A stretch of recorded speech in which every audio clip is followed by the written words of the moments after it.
In a 75-page affidavit filed at the Supreme Court Registry today, IEBC Chair Wafula Chebukati dismissed claims by Azimio leader Raila Odinga that William Ruto did not meet the 50% plus one threshold for him to be declared as president-elect.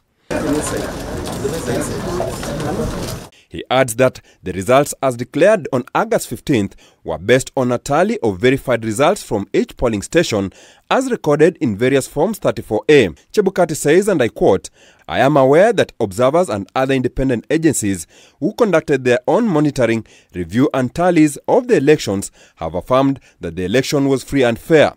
End of quote. On the material day, Chebukati says he faced threats, pressure and intimidation, but he chose to remain faithful to the oath of office and declare the results as per the verified tally of results from the polling stations, sentiments that aligned with those sworn in the affidavit by Commissioner Abdi Guliye, who stated that the National Security Advisory Committee warned the IEBC chair against declaring William Ruto as the president-elect, and through Principal Administrative Secretary in the Office of the President Kennedy Kihara. In his words, Guliye says, and I quote, "Kihara proceeded to caution us that if we proceeded with the declaration of the results with Ruto as president-elect and chaos erupt, then the blood of the dead Kenyans will be on our hands." End of quote. On their part, the four commissioners who distanced themselves from the presidential results, including Vice Chair Juliana Cherera, Justice Nyang'aya, Francis Wanderi and Irene Mesit, sought to demonstrate to the court how they have experienced a lack of transparency when working under the IEBC Chair Wafula Chebukati.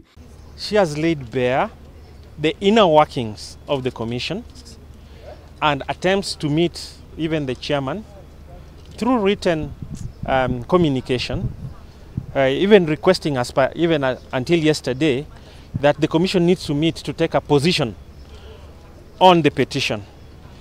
And the vice chair and other commissioners got a response from the chair through the CEO that the chairman will only meet them on 31st of August. That is well after the deadline for filing of the responses.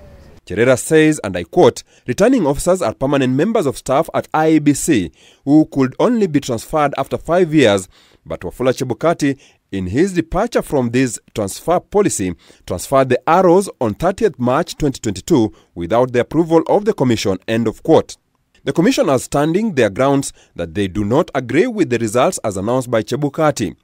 They say the IEBC chair failed to convene a meeting to apprise the commission on the implementation of the recommendation of the report on the independent audit of the register of voters by KMPG. Problem started when they wanted to verify, because they're required to verify that what you have given us to read, have we verified them? Have we tallied them?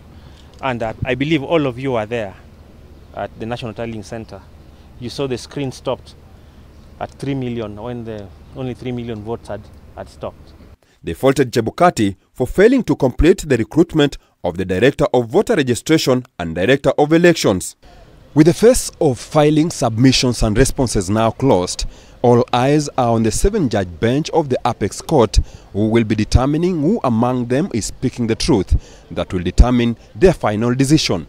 Philip Murutu, K24 from Milimani Law Courts, Nairobi.